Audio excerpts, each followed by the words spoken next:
변상옥 대기자 어서 오세요. 네, 안녕하십니까. 예, 오늘 기자수첩에서는 뭘 가지고 오셨어요? KB금융지주, 우리나라에서 제일 큰 금융이라고 하겠습니다만 예. 신임 회장 선출을 앞두고 있죠. 7명에서 4명으로 후보가 압축됐고 오늘 회장 후보 추천위원회가 열리면 최종 면접을 거쳐서 1명을 낙점하고 예. 29일 날 이제 이사회를 열어서 마지막으로 결정을 하게 됩니다. 오늘이군요. 예, 오늘. 금융권은 다 이 얘기로 시끌벅적합니다. 사실은 매일. 우리가 요 얘기는 그동안 잘 못 다뤘어요. 금융권 얘기는. 잘 됐네요. 오늘 기자수첩에서 좀 하여튼 어떤 얘기인지 자세하게 들여다보죠. KB금융 회장 행장이 다투면서 4분 겪었고 회장 중징계 받고 굉장히 어지러웠었잖아요. 새 회장 선임과 함께 수습이 좀 잘 됐으면 좋겠어요.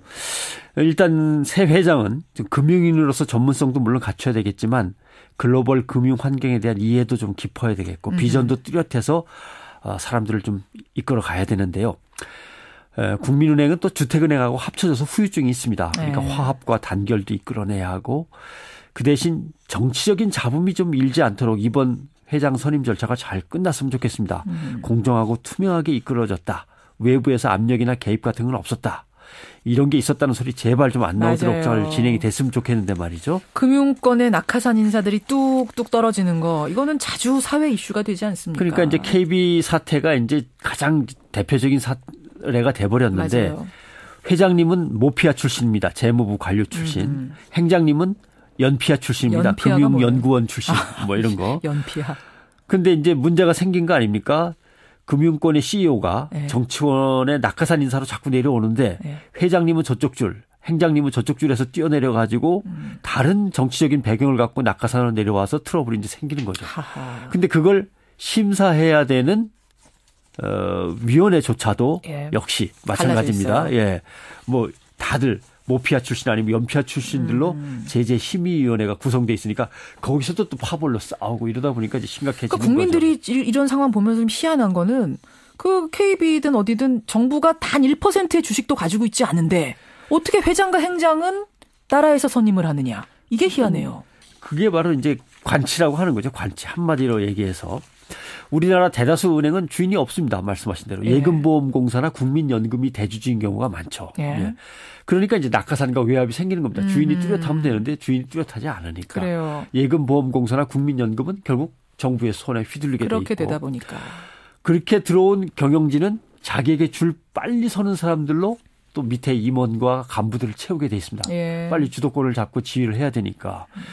그런 조직 문화에서 창의적인 금융상품을 개발한다거나 경쟁력을 강화한다거나 이런 게 쉽지 않은 거죠. 않죠. 임직원들은 새로 낙하산으로 들어온 회장한테 줄서기 바쁘고 조직이 허술하니까 금융사고는 터져서 돈은 새 나가고 맞아요. 낙하산이니까 직원들한테 눈치가 보인단 말이죠. 노조한테도 눈치 보이고 그러면 봉급 올려주는 걸로 어떻게든 다독거리고 때우려고 그러고 그러다 보면 경쟁력은 내려가고 비용은 오히려 올라가고 이렇게 되는 거죠. 경쟁력 얘기 지금 하셨으니 말인데 우리 금융의 국제 경쟁력 따지자면 어떤가요? 무지하게 나쁘죠. 무지하게 나쁩니까? 예. 최근 발표된 세계 경제 포럼의 2013년 국가 경쟁력 평가 보고서에서 금융시장의 성숙도만 따지면 우리나라가 81위를 했죠. 아마. 전체 몇 개국 중에요? 148개요. 그러니까 절반은 한참 못 미치는 낙제생이죠. 그러네요. 예. 그 전해만 해도 성적이 나빴는데 71위였는데 또 한 10계단 정도 미끄러져 내려갔어요. 이유들을 살펴보면 중소기업, 벤처기업에게 제대로 자금을 지원해야 되는데 그런 거 눈치 보면서 안 하고. 대출 받는 절차는 엄청나게 까다로워서 문턱은 높고 완전히 갑질만 자꾸 하려고 그러고.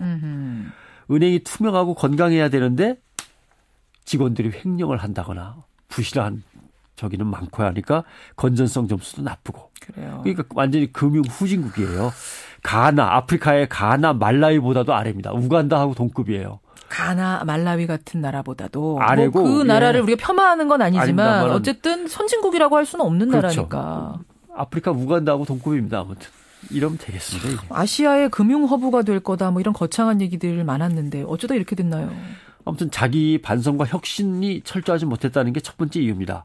이 은행 저 은행이 합쳐지면서 덩치는 커졌는데 그래서 금융지주 회사가 어떻고 폼은 잡았는데 완전히 호빵맨인 거죠. 호빵맨. 왜냐하면 살은 쪘는데 근육이 하나도 없어 안에. 그러네요. 이런 거예요.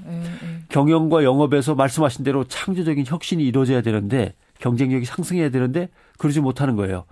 의자 놓고 가만히 앉아서 예대 마진 챙기고 수수료 떼어서 남기고 손쉽게 돈 버는 것만 매달리는 거죠. 예. 또 어디 좀 장사가 되는 데 있다 그러면 은행들이 우르르 몰려가서 서로 경쟁하면서 돈 빌려주겠다고 하니까 대출 경쟁 벌이다가 결국 부실 대출 또 안게 되고 그래요. 세계로 뻗어나가랬더니 국내에서도 제대로 못하는 거죠. 이런 거 갖고는 안 되는 거죠. 은행 직원이 횡령하고 대출 사기치고 주택 채권 위조하고 이런데 금융 건전성 국제 경쟁력 점수가 나오겠어요? 안 나오죠. 그렇죠. 예. 아무튼 은행 수익률을 나타내는 총 자산 이익률 보니까 0.38인데 아시아의 가장 꼴찌 수준이고요. 순 이자 마진도 보니까 1.8% 정도인데 이건 10년 이래 최저 수준이에요. 지금 엄청난 수준입니다. 자, 도대체 어떤 과제들이 그럼 남아 있는 건지 좀 정리를 해보죠. 금융도 서비스 산업입니다. 물론이죠. 첫째는 정부가 이거는 우리가 키워야 할 산업이라고 인정을 해야 되는데 예. 정부가 정부 정책에 돈 대줄 기관이라고 본다든가 정부가 사람들 심어가지고 통제할 기관이라고 보면 이것부터가 이제 잘못의 시작이죠. 예.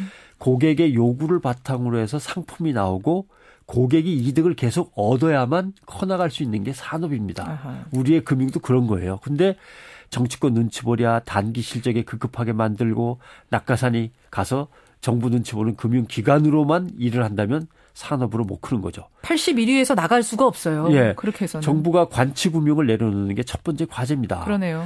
예를 들면 다음 카카오에서 텔레그램으로 이용자가 망명하듯이 창조경제 한다 그래놓고 사이버 망명 이런 거 안 되는 거거든요. 금융에서도 그랬습니다. 녹색금융 한다 그러더니 5년 하고 끝나고 동부가 금융한다고 하더니 5년 하고 끝나고 대통령 바뀌면 금융정책도 완전히 바뀌어요. 그러네요. 그러니까 금융권이 대통령의 눈치를 볼 수밖에 없는 거죠. 그래서는 안 되는 거죠. 잘 짚어주셨습니다. 변상욱 대기자 수고하셨습니다. 고맙습니다.